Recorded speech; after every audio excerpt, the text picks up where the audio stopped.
My name is Ethan, and I have a twin brother named Ryan. You'd think being twins would mean we're treated the same, but that's never been the case in our house. From the outside, our family looked fine. 2 sons, hard-working parents, a normal home. But inside, it was clear who the favourite was. Ryan could do no wrong. He was the fun, charming, outgoing one. He got attention for everything, even the smallest things. If he scored average marks, it was a celebration.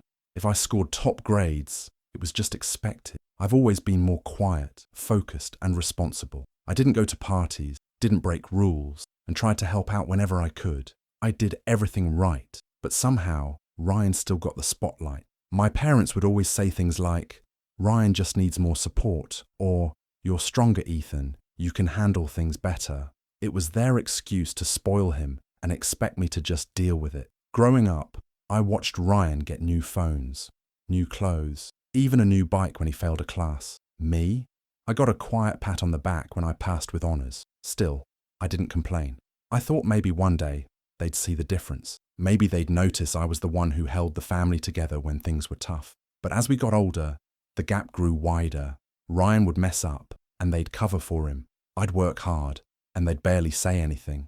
It started to hurt more than I expected. I began to feel invisible in my own home, like no matter what I did, it would never be enough. I kept hoping graduation would be different, that maybe, just once, they'd see me as the one who deserved something special. I didn't want anything big, just something that showed they were proud of me too, something that proved I mattered just as much as Ryan did. But deep down, a part of me feared that things would go the same way they always had. And when graduation day finally came, that fear turned into something I couldn't ignore, something that would change everything between me and my family forever. Graduation day finally arrived. It was the day I had been waiting for. Years of late nights, hard work, and quiet effort had led up to this. Ryan and I were both graduating on the same day, from the same school, but our journeys had been so different.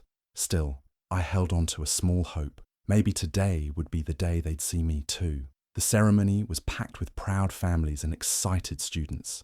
Ryan was all smiles, joking around, waving like a celebrity. I sat quietly, clapping for my classmates, waiting for my moment. When my name was called, I saw my parents clapping politely. No loud cheers, no signs, nothing extra. I tried not to let it bother me.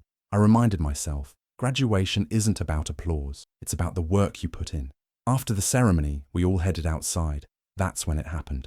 Our parents led us to the parking lot, and there it was, a brand new luxury car, shiny and wrapped with a big red bow. Ryan screamed with excitement. "You got me a car?" he shouted. My parents laughed and said, "Of course, you deserve it."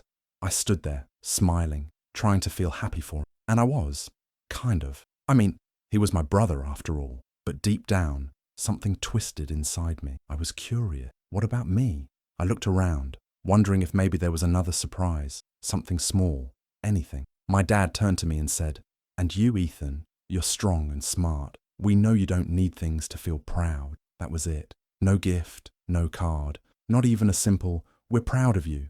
Just words, hollow ones. I nodded, pretending it was fine, but inside, I felt crushed. I didn't want a luxury car. I didn't expect anything grand. I just wanted to be seen. I wanted someone to say, "You did well, Ethan.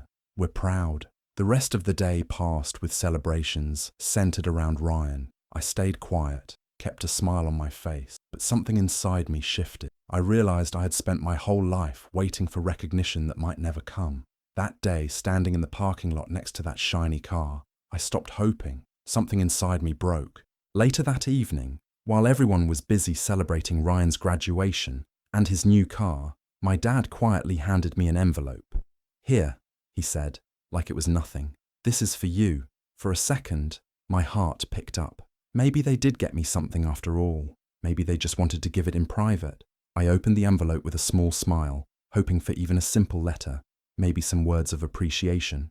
But inside was a bill, a debt notice. I blinked, thinking maybe it was a mistake. It was a statement showing our family's unpaid loans, several $1,000s, with a small note at the bottom in my dad's handwriting. "We know you're responsible. Please handle this. We believe in you." I didn't say anything. I just stared at it.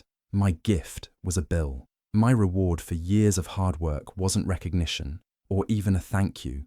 It was responsibility. I looked up slowly and asked, "Why me?" My mum stepped in quickly, as if they had already planned the answer. "Ethan, you've always been smart with money. You've saved up, haven't you? You've always been the mature one. Ryan isn't ready for this kind of pressure." I wanted to laugh, but nothing was funny. I wasn't angry at the debt itself. I would have helped if they had just asked. But giving it to me as a gift, that was the part that stung.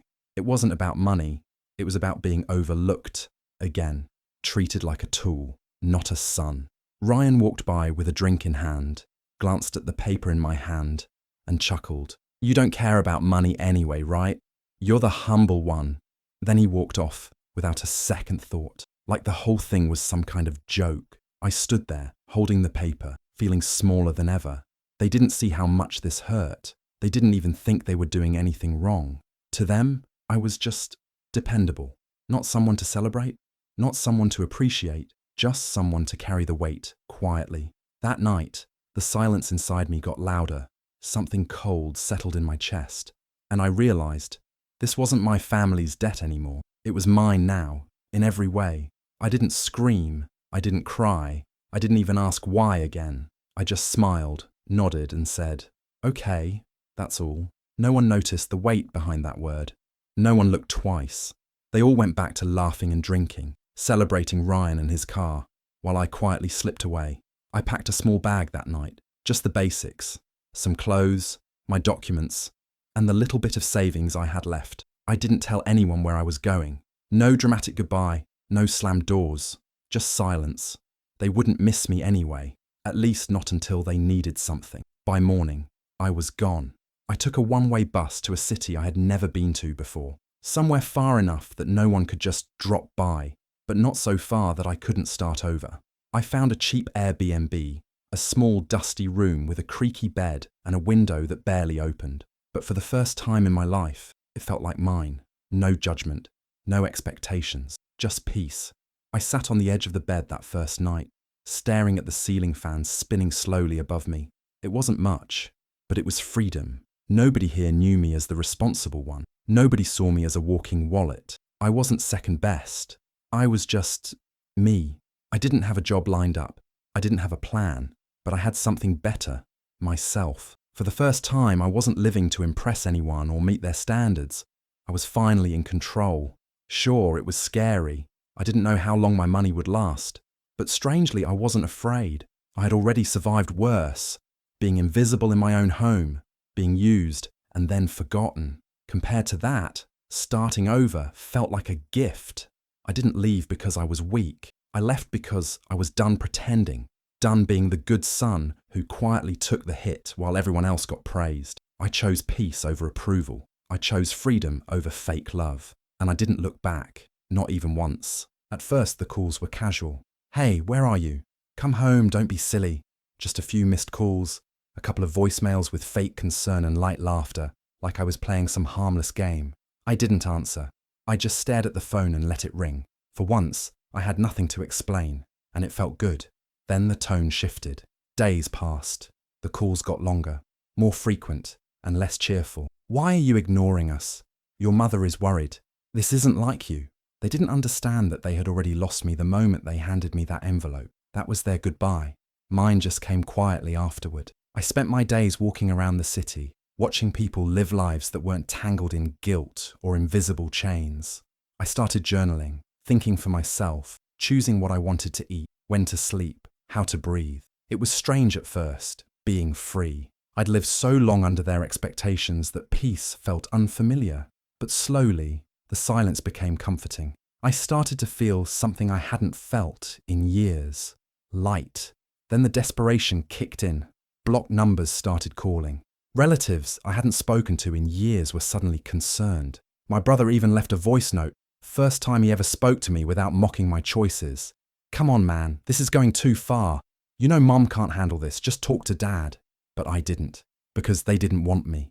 They wanted the version of me that took care of their problems while staying quiet. I wasn't that person anymore. It hurt, of course it did. There were nights I stared at the ceiling, wondering if I was being too cold. But then I'd remember the debt bill in my hand, while Ryan smiled with his car keys. I'd remember the way they looked at me, not as a son, but as a solution. Their panic didn't come from love, it came from losing control. They didn't miss me, they missed the benefits of me. And so, I let the phone ring. I didn't block them. I just let them scream into a silence they created. For the first time in my life, I chose myself. And I wasn't going to break just because they were finally starting to. One quiet morning, I checked my email out of habit, and there it was. A message from my father. Subject line: "We need to talk." I stared at it for a long time, hands cold, heart steady. Then I opened it. It was a long email, but every word felt like it was walking on eggshells. He started with small talk, trying to sound normal. "Hope you're well. We miss you." Then came the real reason: money. He finally admitted it. They were drowning in debt. The kind of debt that doesn't just go away with time. Loans, overdue bills, even threats from collectors. It wasn't new. It had always been there. But now it was bleeding through the walls. And I wasn't around to soak it up for them. He wrote, "I know giving you that envelope wasn't fair, and maybe we could have handled things better." That was the closest he came to an apology. No direct, "I'm sorry," no real ownership. Just a vague acknowledgement of mistakes, and a hope that we can work things out as a family. But I didn't reply. Not because I hated him, not because I wanted revenge, but because that email wasn't for me. It was for their survival. The tone was clear, guilt mixed with strategy. They still didn't understand that I walked away for a reason. I didn't leave because of the debt. I left because I was never seen, never chosen, never appreciated. I was the backup plan, the safety net, the one who always understood, even when no one cared to understand me. The words in the email tried to tug at my loyalty, my sense of duty, but not once did they speak to me as a person, a son, a human being with feelings. Just a role I used to play, and I was done playing it. So I let the message sit in my inbox, unread again and again. No reply, no closure, just space. Because sometimes silence isn't cruel. Sometimes silence is the only way to protect the little piece you've managed to build. He wanted help, and maybe he even wanted me back, but he never really wanted me. Not until everything started falling apart. And now, they'd have to face the mess, without me to clean it up. One evening, my phone lit up with a number I hadn't seen in months. It was my aunt. She never called, unless it was serious. I hesitated, thumb hovering over the screen, but then I answered. "Hello?" Silence for a second, then her voice, soft and worn. "Sweetheart, can we talk?" She didn't jump straight to the problem. She asked how I was doing, if I was eating well, how the new city felt. She was gentle, like someone walking through a room full of glass. Then finally, she said, "They miss you. Your parents. They're struggling. They need you." I stayed quiet. She went on to explain the situation, how the debts were worse than I knew, how they'd borrowed from family and friends. And then she said it. "They made mistakes, but they're your parents. They thought you'd understand." That word again, understand. I asked her one thing, just one. How could they buy him a luxury car when they were this deep in debt? When they gave me a bill instead of a future? Her sigh was heavy, like she'd been holding it for years. "Because he's always needed more attention, more help. They thought you'd be okay on your own. You've always been strong. They assumed you'd manage." Assumed. That's the word that explained everything. They assumed I'd survive while they spoiled my brother. They assumed I didn't need love, support, or recognition. They assumed I'd always be there to carry what he couldn't. My aunt wasn't trying to guilt me. I could tell she meant well. She was caught in the middle, trying to patch things before they broke completely. "They love you," she whispered. "They just didn't show it the right way." I thanked her for the call, told her I appreciated her honesty, but I also told her something I don't think anyone else had ever heard from me before. Love without fairness isn't love, it's control. She didn't argue, she just went quiet. Then she said, "Whatever you choose, I'll support you." When the call ended, I stared at the ceiling of my little Airbnb. For the first time, someone had told the truth, but the damage had already been done, and I wasn't sure an apology from someone else could fix what my parents had broken. Late one night, my phone rang again. This time, it was him, my brother, the so-called golden child. I let it ring a few times, debating whether I even wanted to hear his voice, but something inside me said, "Answer it." So I did. He didn't start with his usual smug tone. No jokes, no fake charm, just silence. And then, his voice cracked. "Hey, I don't know what to do anymore." I didn't say anything. I just let him talk. He went on. almost choking on his words. They sold the car. The one they gave me. They didn't tell me until it was already gone. I came home one day and it was just missing. I could hear panic in his voice. Real panic. Not the kind you fake to get attention. They're drowning, man. The debts are worse than I thought. Dad's losing it. Mum's always crying. I don't know what to do, I swear. Still, I said nothing.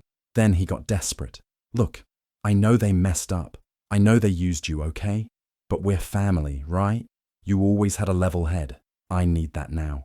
We need that now. That was the moment it hit me. He didn't miss me. He missed the version of me that used to clean up after his mistakes. The version that carried weight so he didn't have to. I finally spoke, calm, cold, controlled. I warned them, I said.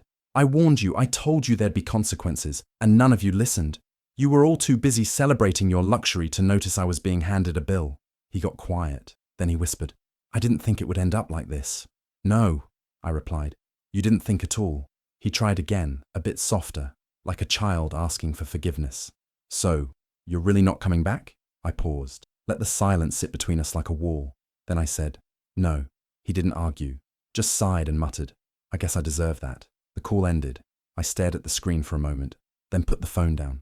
I didn't feel angry, not even sad, just clear. For once in my life, I wasn't cleaning up their mess. I was choosing me.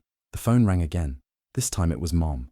I saw her name flashing on the screen, but I hesitated before answering. When I finally picked up, her voice was shaky, barely recognizable from the cold distance we'd built over time. Please, she began, voice breaking. I need you to come home. We were wrong. All of us. I was wrong. Her words caught me off guard. After all the silence, the distance, the lies, this was the first time she admitted fault. But something in me couldn't just accept it. Years of being the scapegoat, of being used like a safety net, didn't disappear with one phone call. I held my ground, my voice steady but firm. Mum, why now? Why admit it only after everything fell apart? Is this really about being sorry, or just because you're feeling the pain of your own mistake? There was a long pause. I could almost hear her breathing, like she was searching for the right words. I don't know, she finally said quietly. Maybe it's both. I'm scared and I hate that we lost control. But I do want to fix this. With you. I wanted to believe her. I really did. But after all the times I'd been overlooked, blamed or shoved aside, my trust was shattered. Fixing this means more than words, I told her. It means owning up to what you put me through. Not just the debts you racked up or the car you sold. You made me carry the weight of your mistakes, while you pretended everything was fine. She sobbed softly. I know, and I'm sorry. I was wrong to ask that of you. I could feel the cracks in her voice, but I still needed clarity. Is this apology for me, or is it just because now you're paying the price? Because it feels like you're suffering consequences, not feeling real remorse. She was silent this time, no quick answers. I'm scared I lost you, she whispered. I exhaled slowly, tired. Maybe you have. I'm not sure if I'm ready to come back. I need to see if this isn't just fear talking. We ended the call there. The silence that followed wasn't heavy. It was honest. For the first time, maybe there was space for something real, but I knew I had to protect myself. Sorry wasn't enough. Not yet. I sat alone in the quiet room, the weight of the last call still settling in my mind. Mum's apology echoed in my ears, but it felt more like a fragile thread than a bridge. Trust doesn't rebuild itself overnight, especially when it's been cracked and worn down by years of favoritism and silence. I realized something important. Change might come, but it's never guaranteed. People can say they're sorry, but that doesn't erase the past or the pain they caused. My family's choices had cost me more than money. They cost me my peace, my faith in them, and that cost was mine to carry alone for a long time. Still, I didn't feel bitterness or hate anymore. Instead, there was a quiet strength growing inside me. I was finally free from the weight of being the family's scapegoat, the one who had to fix everything while no one noticed. I was standing on my own, making my own path, away from the shadows of broken promises and unfair expectations. This wasn't about revenge or anger. It was about justice. Justice for the years I spent being overlooked, for the times I was expected to sacrifice without thanks, and for the silence when things went wrong. Life had given me a hard lesson. Favoritism doesn't protect anyone in the end. It only builds walls and leaves scars. Whether I would ever return to that family home or mend the broken bonds was still unknown. The door was not closed forever, but it was no longer wide open either. Time and real change would decide if trust could ever grow again. For now, I needed space to heal, to grow, to live my own life on my terms. I knew I wasn't alone anymore. I had my own strength, my own dreams, and a future I was ready to face without looking back. Whatever came next, I was ready to meet it head on. Do you think Ethan made the right choice by leaving his family behind? Or should he have given them another chance? Let me know what you think in the comments. I'm really curious to hear your opinion. And if you want more stories like this, make sure to subscribe and hit the notification bell so you don't miss out.